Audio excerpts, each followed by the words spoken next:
Okay, I think we are almost at the point of starting. And what's grabbed my attention, Emma, is the fact that both of our photos were taken on the same day. I look like I've aged about 20 years, and you look exactly the same still.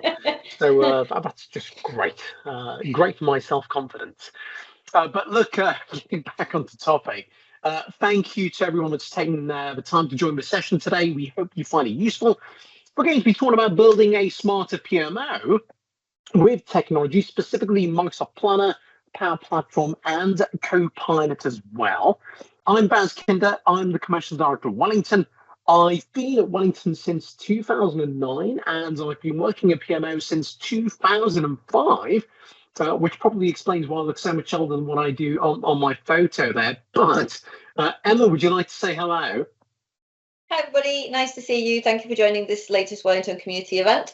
I am the Director of Consulting Services at Wellington and I'm a PMO specialist by trade.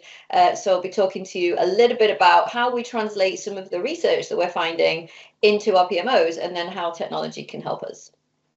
Thank you very much. So a bit of housekeeping. You are free to raise questions using the Q&A panel. Myself and Emma will do a bit of live Q&A towards the end. And if you raise something in the chat window as well, either when I'm speaking or vice versa, when Emma's speaking, we'll take the time to maybe respond to one or two comments as and when they come up. But I'm going to stop sharing my camera because trying to look good on screen is not easy. Instead, I'll focus on the agenda for today. So we will talk about some research from the State of Project Management Survey, which is an annual thing that we do. And we're going to be sharing a few select results and outputs from that report that are relevant to today's conversation. So Emma will be taking us through that. I will be providing an overview of the Accelerator Plus Microsoft Power App that we have created, and Planner Premium, and of course Copilot. And then I'll go through a live demo. And of course, Q&A is something that we will cover off at the end. But in terms of quick intro for Wellington, well, we've been around since 2001, and we've got three distinct service areas: technology, which I'll come back to in a moment, but also consultancy and training. And you can see the services listed out. And I won't talk about all of them in detail, but on the training side, we do have an incredibly high number of APM accredited courses, which we ourselves have developed and created and then had independently reviewed and accredited by the APM, which you might want to check out. And of course, do check out the Wellington website, wellington.co.uk, and you can read a lot more about the services we provide. But if I circle back to technology, we've been a Microsoft Gold certified project and portfolio management partner since 2009. And in 2024, we were recognized by Microsoft as being one of the top 4 partners globally in that space. And Emma, I don't know if you want to mention anything about the Wellington community generally. Yeah, so we wrap all of our services in the Wellington community, really allowing for a safe space for people to learn, share and grow. So every month we pick a topic. This month, May, is all about PMO, which is why we're having this webinar, and we provide free learning and sharing events. Some are webinars like today's, where we will record and then share some of the content, and others are what we call networking events, so designed not to be recorded so that people can come off mute and really have a conversation, speak to their peers, gather insights. So the Wellington community is free to join. We host it on LinkedIn, and it's like I say, it's a really nice place to continue your learning and the conversation with Wellington. Thank you, Emma. And one of us will drop a link into the Wellington community on the chat window. And I'm sure that as part of the follow-up, that's something Nicole will send out generally. So we've worked with a really eclectic mix of organizations since 2001. And on the website, you will find in excess of 50 case studies. So quite a few. So go along and take a look. But Emma, now we're going to get into some of the research. So I'm going to let you share your screen and take over.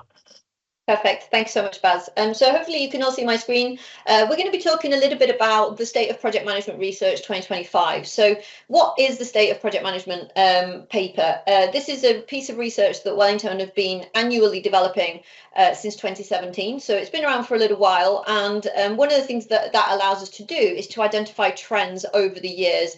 And we can do that and drill down to the data across the whole industry globally, or we can look at industry by industry or sector by sector.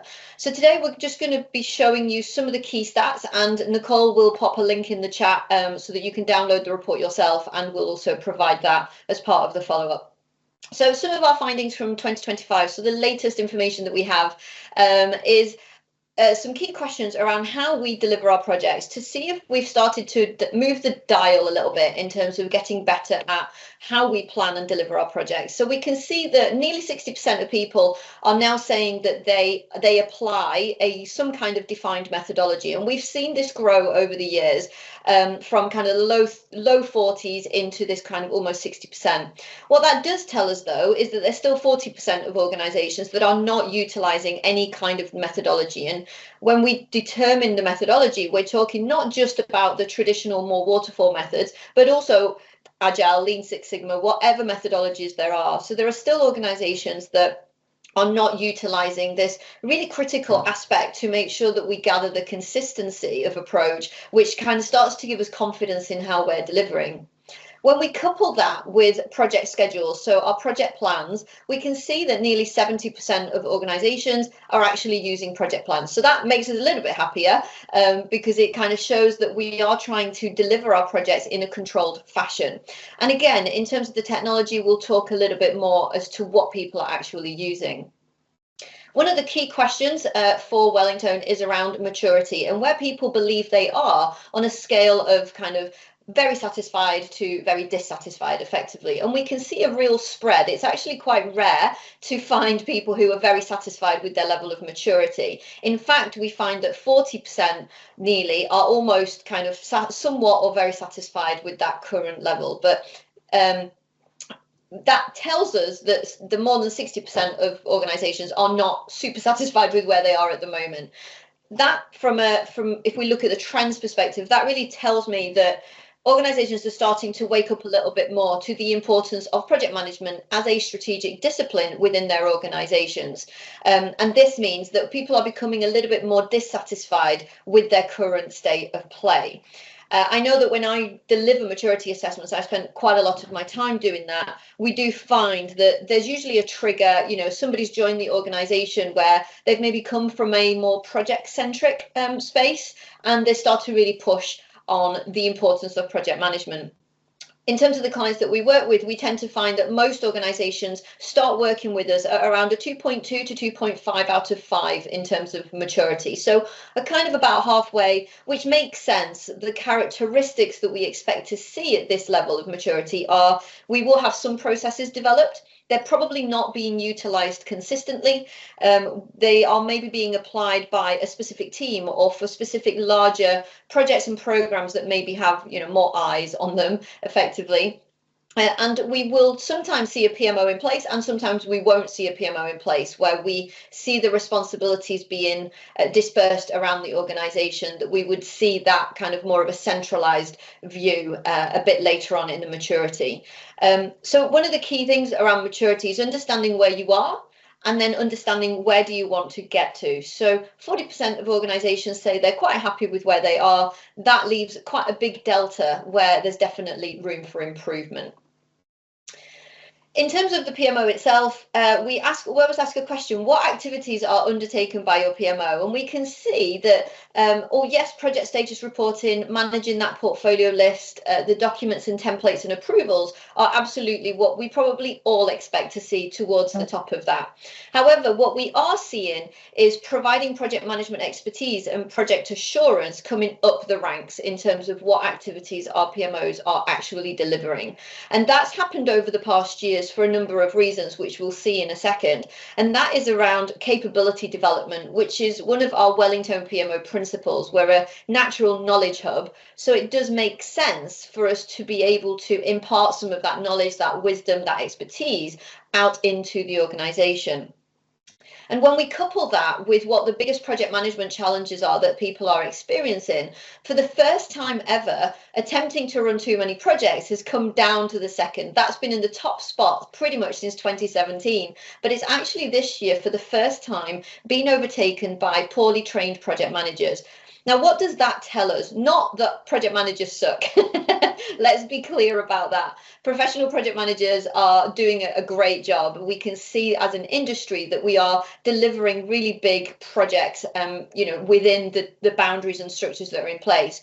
What this does talk to us about, when we couple that with the activities that are undertaken and that enablement of capability, is the rise of what we call at Wellington the accidental project manager. And these are subject matter experts who are asked to do a piece of work and accidentally find themselves doing projects.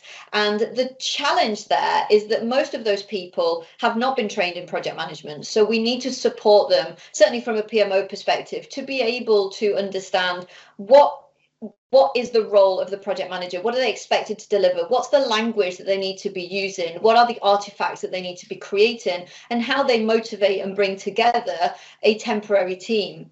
The other aspect of the accidental project managers that we also need to take into account is that they probably already have a day job. So they are not professional project managers. Their whole job is not delivering this project. Actually, they probably have a pretty busy day job and they need to fit this in. So Wellington, we've kind of identified that, and Baz mentioned our Wellington Academy a little bit earlier, but one of the things that we actually do is train accidental project managers, which is really a combination of project management basics, which is all they need to do their role. If we send them out to do very formal training, it can be very overwhelming. But then the second half of the day, if you like, is all about self-management and making sure that they are confident and comfortable fitting this new role into their day job. So we're starting to see that our industry is evolving, and in part that is because of the financial pressures that organizations have been under. We have to do a lot more with a lot less, and the rise of the specialisms. So, organizations are becoming and developing products that are more complex. The world is a little bit more ambiguous, and we need more subject matter expertise in our project teams. And that's kind of fueled the rise of those accidental project managers. Baz, I don't know if you wanted to add anything in terms of the challenges that you're seeing from an organizational perspective. Yeah, I'd say that a lot of the challenges presented here do resonate with a lot of the organisations that I certainly encounter. And I see that the final point on that list is a lack of appropriate software.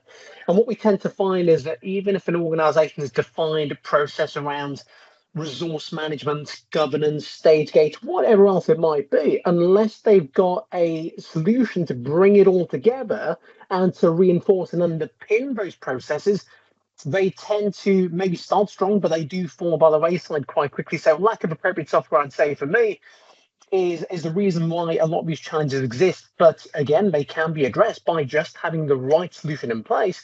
And that's what I'll be covering off as part of my presentation.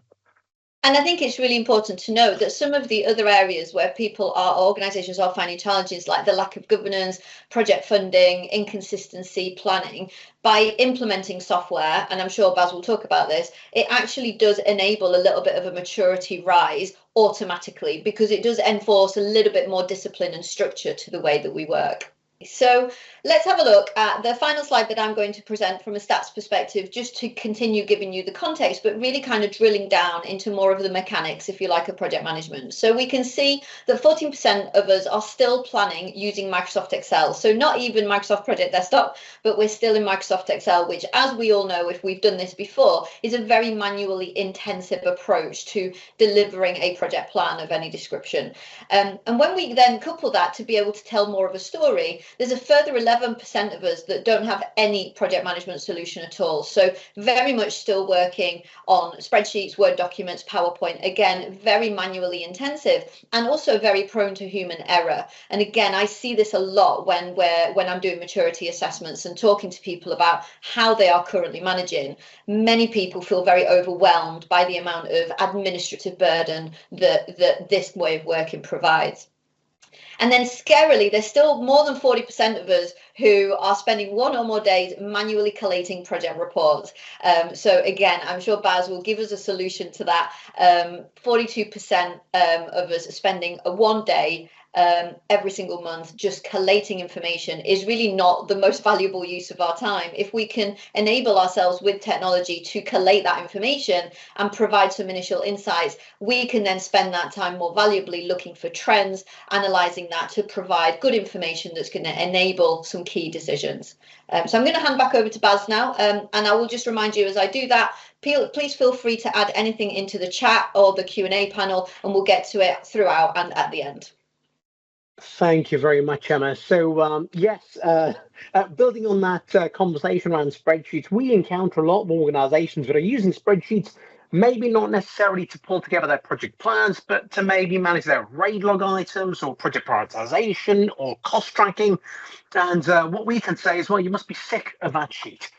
And that's what I'm going to try and address by talking about Microsoft Project for the Web and the Accelerator Plus. So, of course, solutions like this are not the entire answer. It's part of the answer. It can help you make a step change in your maturity, getting onto that journey to working in a better way, alongside training and some of the other things that Emma talked about earlier. But look, what are the most common drivers for a deployment of this type? Well, it's to address these types of issues. People want better visibility, they want improved governance, they want people to be working in the same consistent way from PM to PM, from department to department, and they want better visibility of their resources. They want to know who's overloaded, who's sitting around watching YouTube videos, and they want people to be able to collaborate better on their projects. And increasingly, they're looking for solutions that integrate natively with Microsoft Teams, which what I'm going to present today absolutely does, and absolutely not, or at least by any stretch of the imagination, many organizations want to get AI ready. Many of you, I suspect, have dabbled with ChatGPT, or you'll maybe start to play with Copilot. Your organization might already have it, and you want a solution that can leverage the power that AI provides. So in order to do that, really what you need to do is bring all of your disparate data that might be spread across multiple spreadsheets or other third-party solutions into one centralized location in a consistent way. And it's once you do that you are, in fact, AI ready and in a position to really exploit the benefits that Copilot provides. So I will be demonstrating a bit of Copilot a bit later. But first of all, let me just provide a bit of background to Project Planner, give you an understanding of the lay of the land, and then I'll get into the demo. But whilst I am doing this, by the way, don't forget, if you've got any questions, you can raise them using the Q&A panel. So please do not be shy and post any questions that you might have. Okay. So Project for the Web is something that I've mentioned a few times today, and this solution is effectively the modern day version of Project Desktop. It was launched in 2019, and what's interesting is that over the next few months, certainly by September 2025, Project for the Web is going to morph and become Planner for the Web. And actually, there's going to be quite a few planner variants, and we might drop the link into a recent article that I wrote into the chat window as well. But again, there's going to be a transformation from project to planner. This will not impact Project Desktop. This only impacts Project for the Web. And the biggest benefits of this will be that it brings native Copilot integration, which I think is going to make a huge change to a large number of organizations. And I will be demonstrating that in just the next few minutes. What's really nice about Planner for the Web is the fact that it's actually designed to be extended a bit like a Lego set. So rather than showing you this slide, I'll go on to the next one. And if you think about Planner for the Web by itself, it's great for creating individual projects, adding tasks within those projects, doing some basic resource management. But by layering on top some of the wider Microsoft platform, you get access to the type of functionality that's currently listed on screen. So again, there's a lot that it can do, and this is not by any stretch of the imagination a exhaustive list of the capability that's available. It can do so much more. And what we've done is we've taken the Power Platform and Planner for the Web and built a solution called the Accelerator Plus. Again, I'm not really going to dwell upon these slides in too much detail because you are going to get a copy of the slide deck afterwards. And if you've got any questions, you can certainly get in touch. But if I recap what the Accelerator Plus is before delving into the demo, It's basically a solution that extends Planner for the web to give you something that's an AI-ready enterprise PMO solution. What I'm going to showcase today is very much a generic build of a solution, but it can be customized, can be extended. And a couple of important points. It's deployed inside of your Microsoft 365 tenant. So if you are already using Microsoft 365, which I suspect many of you are, then this is where it would reside in the same cloud. And it only requires native Microsoft licensing. So there's no third-party Wellington licensing. As long as you've got the licenses, we'll come in, set up the solution, but we will absolutely be using the standard Microsoft solution set. So that brings me on to then the live demo. And yeah, let me switch over to my environment. And what I'm really going to be providing today is a quick overview of some of the key benefits. It's not going to be an exhaustive end-to-end solution demo. If that's what you would like, then please get in touch using the details that have already been shared. And I'd be more than happy to set up a separate meeting and to deep dive into any specific topic. But as part of a demo today, I'm really going to try and focus on some of the biggest pain points that organizations have and illustrate very quickly how the Accelerator Plus helps you to overcome them. So increase visibility, improve governance, improve resource management and automation of reporting. And of course, I'll also showcase some elements of Copilot as well. So in terms of increasing visibility, here we are on the Accelerator Plus homepage. It all again sits within Microsoft 365. I've got the option there to open up my app launcher for M365, much allow access to the rest of the suite. But on this homepage, I've got a personalized dashboard for my own project portfolio. I can see some navigation tiles. I've got some metrics linked to my login. So in this example, I've got 83 new tasks assigned to me, lucky old me, and I've got certain actions, risks, and so on. And by the way, if I click into these, it will give me further insights and further detail around my work assignments. But if I go back to the main dashboard, I can also see the number of projects by stage, and this is interactive. I can also see all upcoming milestones for my particular portfolio. And again, more of the same here at the bottom, further charts depicting, for example, the percentage of projects on time, those that are on budget, those that are green.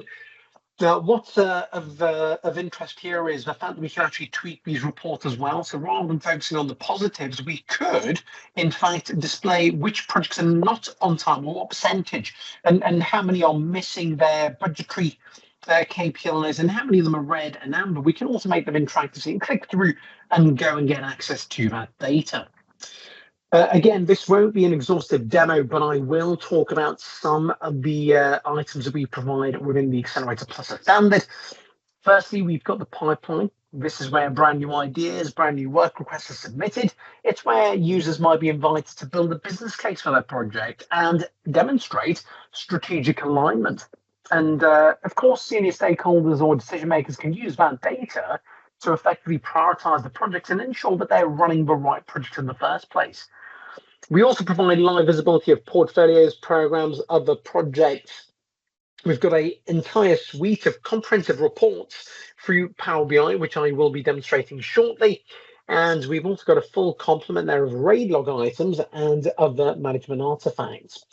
And if you're looking at this and maybe wondering, oh, it doesn't seem to display assumptions or other logs that you might be using, that's not a problem. We can extend this and add additional logs as required. So this is highly versatile, really extendable as required.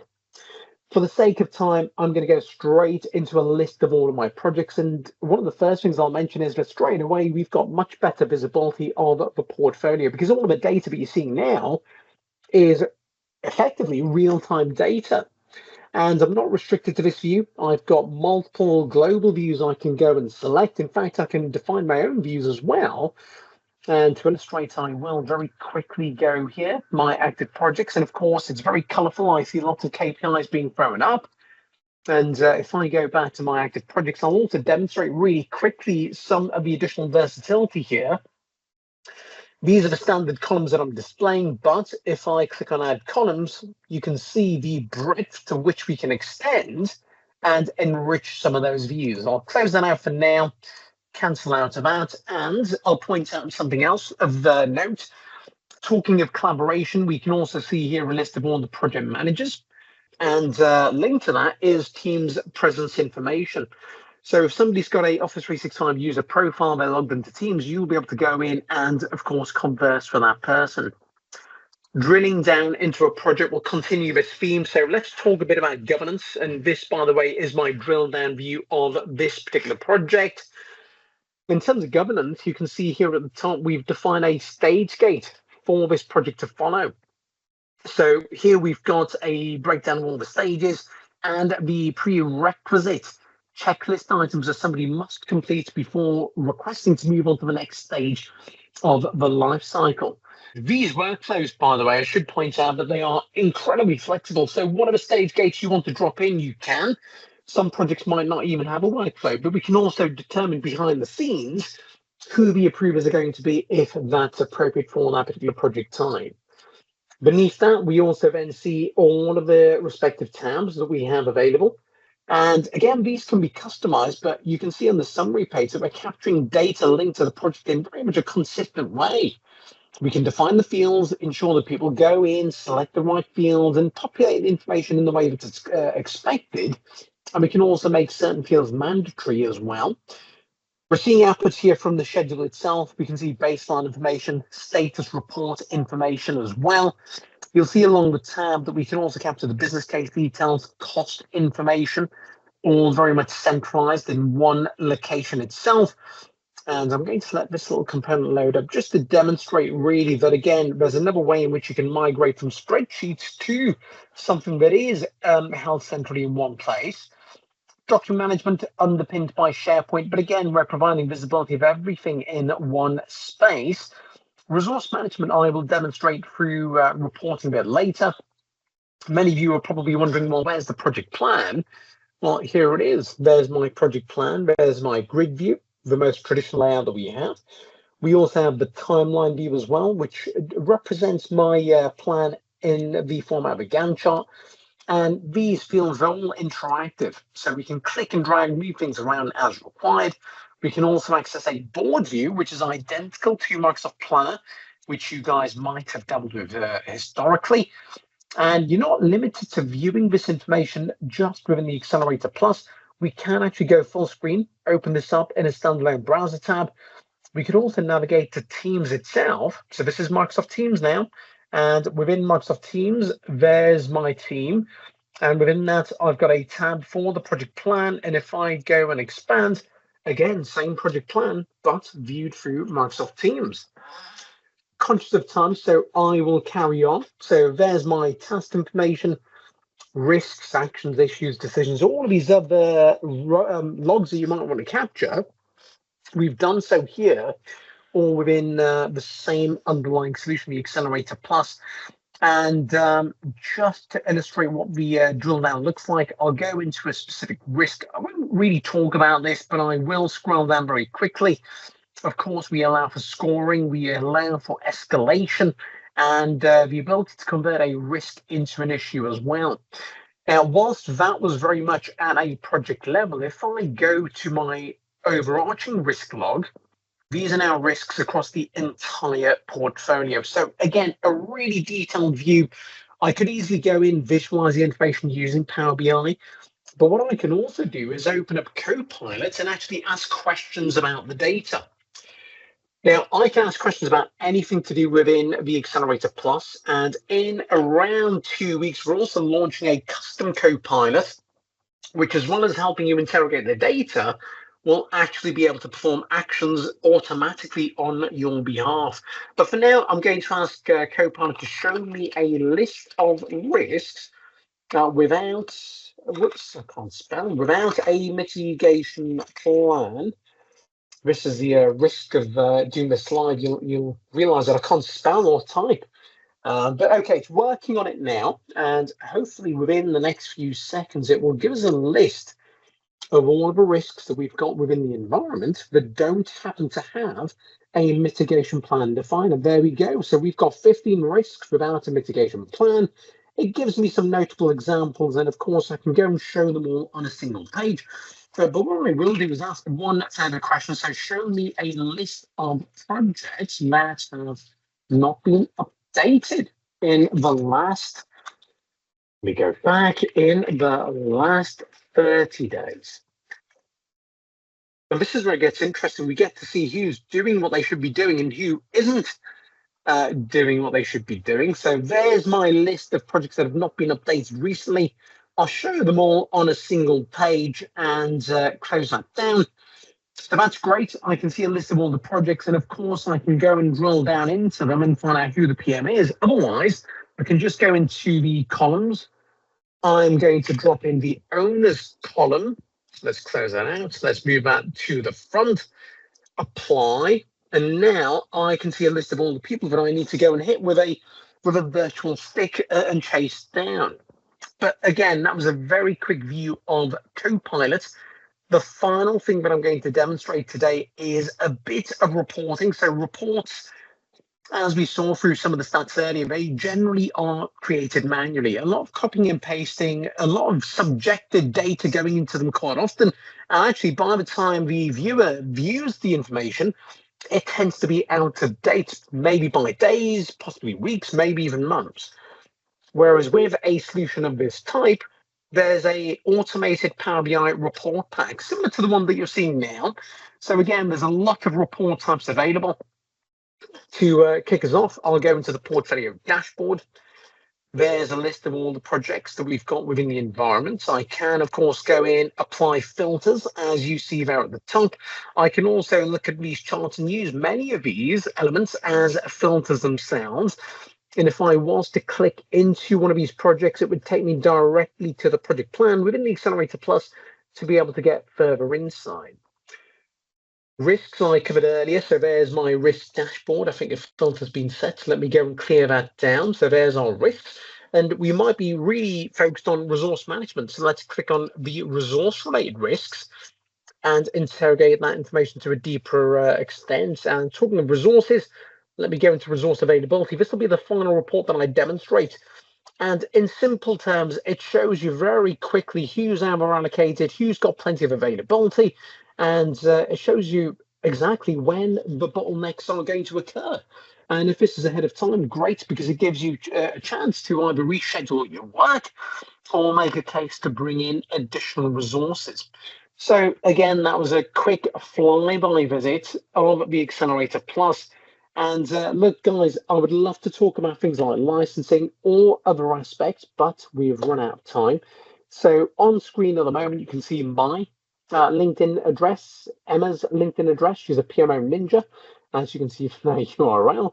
Our email addresses are listed as well. So if you've got any questions, then please don't hesitate to send us both an email. Connect with us as well on LinkedIn. I did share our LinkedIn URLs a bit earlier within the chat window. Whilst you're there, do give Wellington a follow. Videos like this inevitably do find their way onto YouTube, and the address for that is also displayed. But I think we're probably out of time. We hope you found it useful. Again, feel free to get in touch with myself and Emma. But from me, thank you. Emma, any final words?